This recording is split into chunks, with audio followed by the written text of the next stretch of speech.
Maple's how not only we associate with ourselves, our culture, but it's also how many people outside Vermont think of Vermont. It'd be like taking away the favorite thing that you love to do and never being able to do it again, that thing that makes you who you are.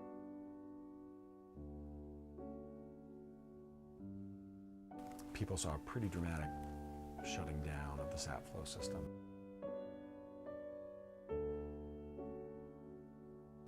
The full impact of climate change has not yet occurred.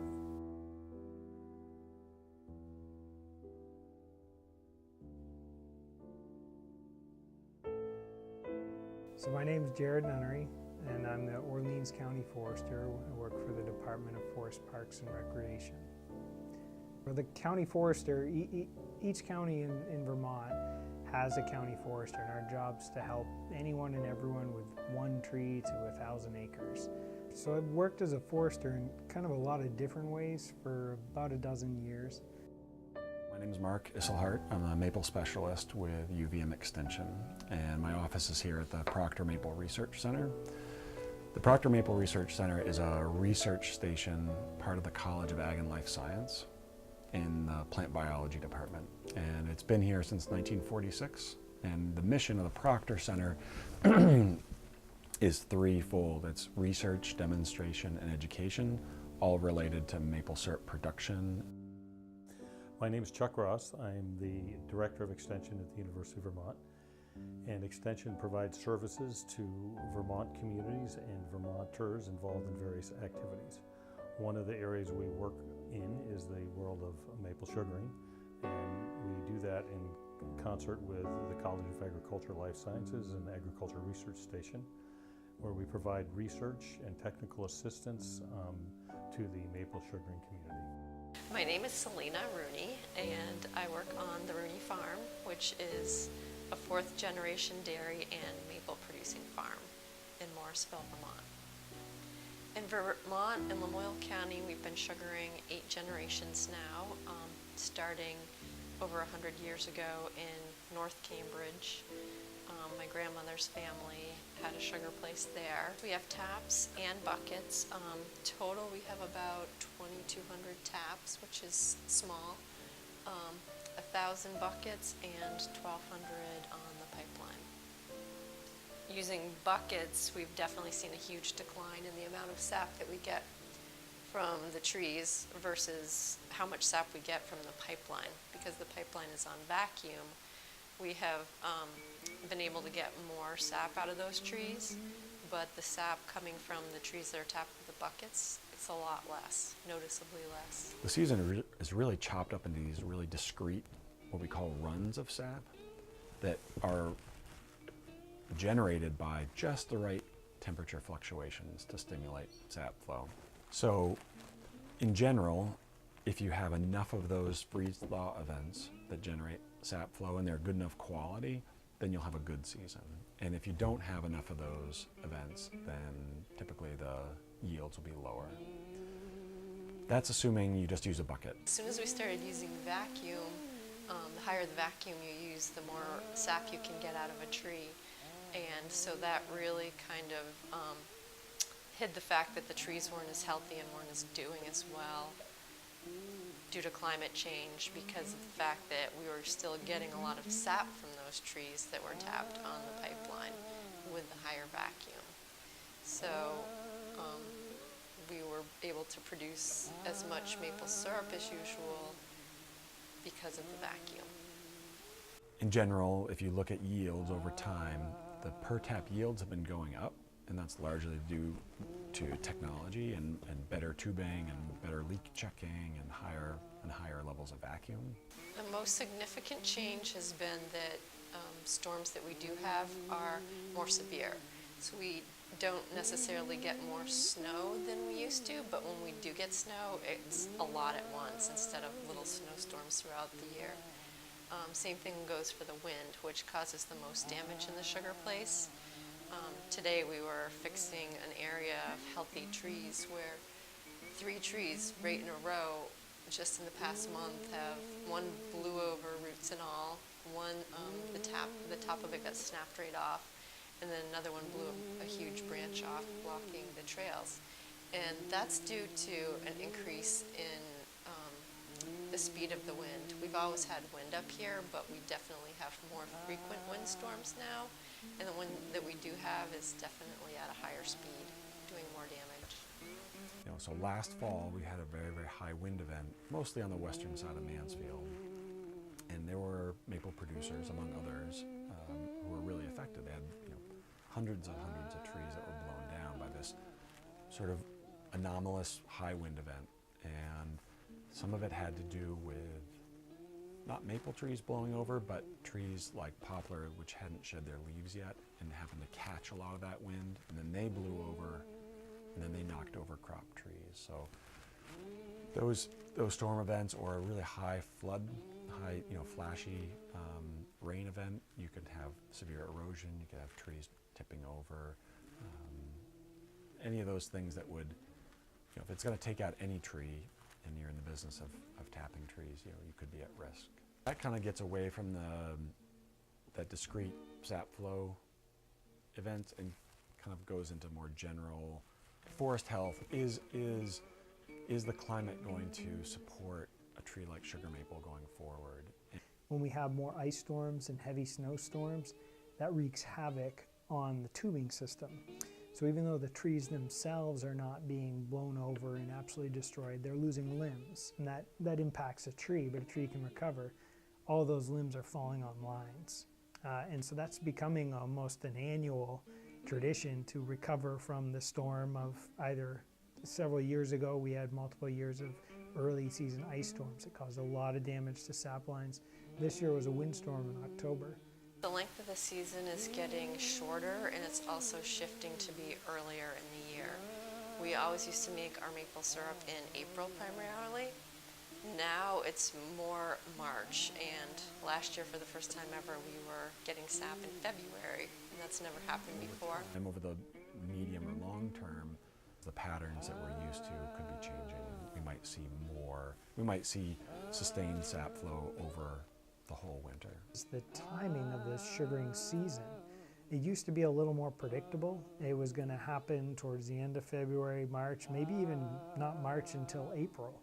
Now we're seeing that season creep further into the winter. Some people tapping regularly in December and collecting sap, and that being the abnormal, the rarity, but it's happening. So there's getting increased unpredictability in the actual season of which the sap's running, and because it's very reliant on specific temperature requirements between day and night, or really just cold and warm, and that happens to be in the day and night. So as that weather becomes more extreme and abnormal, that's wreaking havoc in many ways on what we used to have as a fairly predictable sugaring season is now pretty unpredictable. Definitely seen a lot of changes in temperature that have affected the sugaring season. 40 years ago we always had thaws in January, but they weren't to the extreme that we have now, where the temperature goes up so high that we have a lot of snow melting, and we also have a lot of, when it freezes again, a lot of ice problems on the trails and on the roads. Just over the past decade, we've had a few sugaring years that were just, it was too warm during the season, and the season ended early because of the fact that it warmed up too much, and the trees were no longer producing sap that was good for maple syrup. Probably the biggest short-term threat to sugar makers from climate change are very anomalous, short, high-temperature events. So 2012 was the last big one that we had, and that's when we had 2 or 3 days where it was 75 or 80 degrees in March. And that's just way out of the norm. It's really, really uncommon. And what can happen is, sap is largely just water and sugar, 2% sugar on average. That's a really good medium for growing microorganisms. And those populations will grow exponentially with increasing temperature over time. So you'll have, if you have those really, really high events, they'll grow and grow and grow in the tap hole. And that part of their just natural functioning is they develop these kind of gummy materials that will actually plug up the circulatory system that the sugar makers has cut into with their tap hole. And so once those become plugged, there's not a lot you can do. So for instance, in 2012, people saw a pretty dramatic shutting down of the sap flow system. That's a natural process. It happens at the end of the season. It's commonly known as drying up. The tap holes dry up, and it's not so much drying up as it is plugging up in a way. So short-term threat, really high temperature events in not the typical time of year to get them. And right now there isn't a whole lot that producers can do to mitigate that. I believe that maple syrup is a huge draw to get people into the area. I see the sugar houses and the culture, the families that are sugaring. It's all part of Vermont tradition, just like dairy farming is. And I think it's huge in communities. A lot of people come up to our sugar house for fun every single year. It's like a tradition. They'll come up and help us gather sap in the buckets. And they really enjoy doing that type of thing. I think it would be really hard on families that have been doing it for a long time to give it up. Vermont is known in many places because of a number of products we grow, maple syrup being one of them.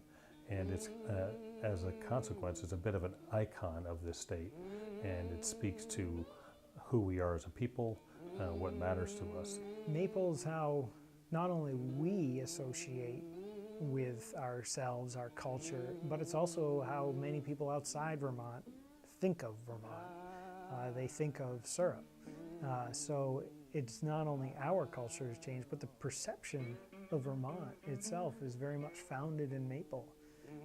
So it'd be a tremendous impact. I can't predict what that would be like, but it'd be like taking away the favorite thing that you love to do and never being able to do it again, that thing that makes you who you are. Maple syrup, for many Vermonters, that's it. I think maple producers, if we continue to have the problems that we are having with climate change, we're going to have a more difficult time producing enough syrup, and economically that's going to impact our bottom line and affect the entire farm. A lot of farms around here, their sugaring operation is what carries the dairy through. They're making enough money on maple syrup so that when the prices of milk drop, they can still afford to keep the cows. But that's definitely changing when our bottom line's being affected by lower production. And a lot of places will save their syrup up, not sell it all in bulk at the end of the season, just so they can sell it throughout the year to kind of supplement their farm income, to make sure there's always some money coming in. If things are changing and making it less ideal for the plants that you work with, then it's going to impact your ability to make a living.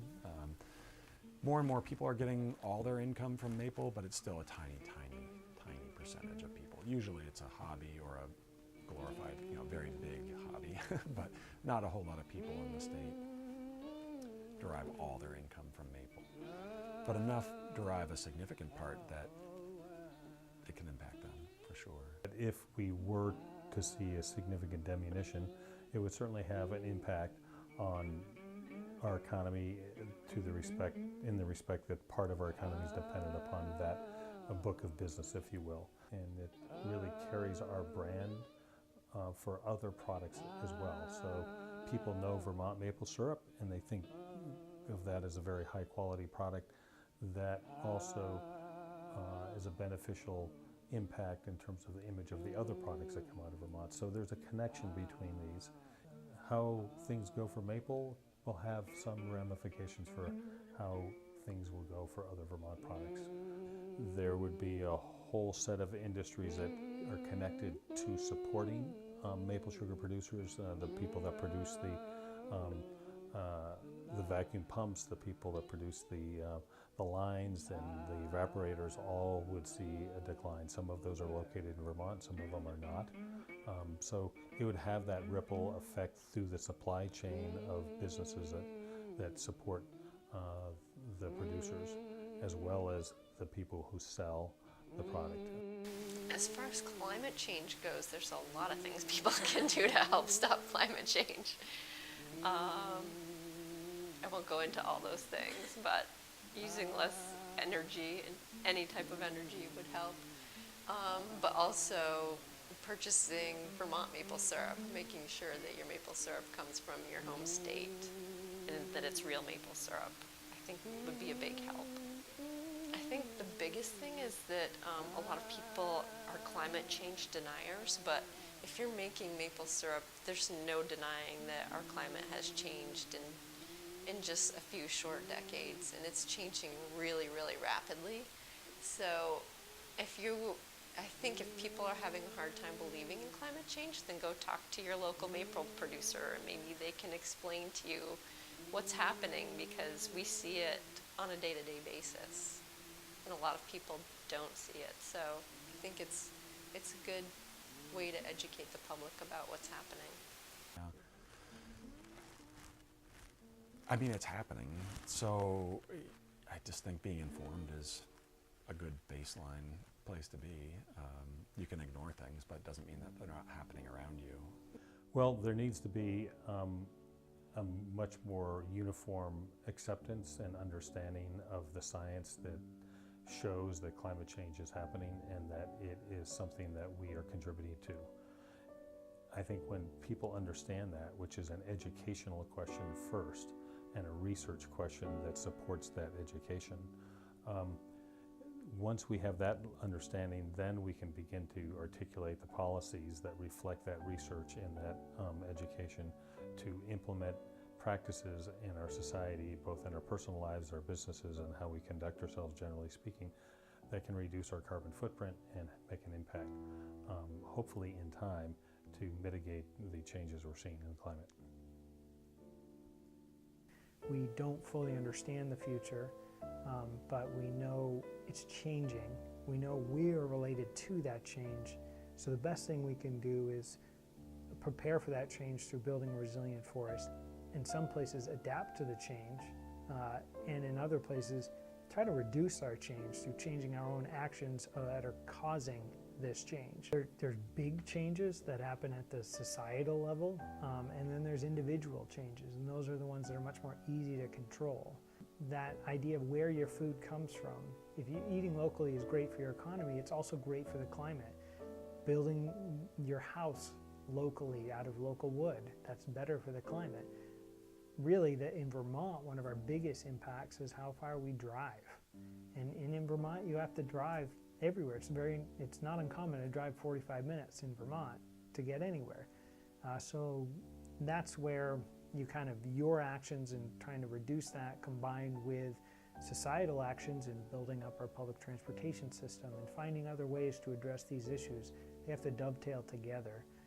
And so it's the little steps and the big steps happening in parallel. But the important thing is that we continue to make steps forward.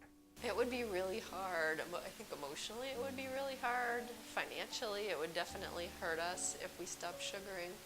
But I think the biggest impact would just be that it would be like giving up a family member almost, because it's something that we do every single year, and we've always done it, and the kids have always done it, and our friends and neighbors and relatives all help out with it, and it's really such a huge tradition that it would be a blow to have that end. It'd be sad.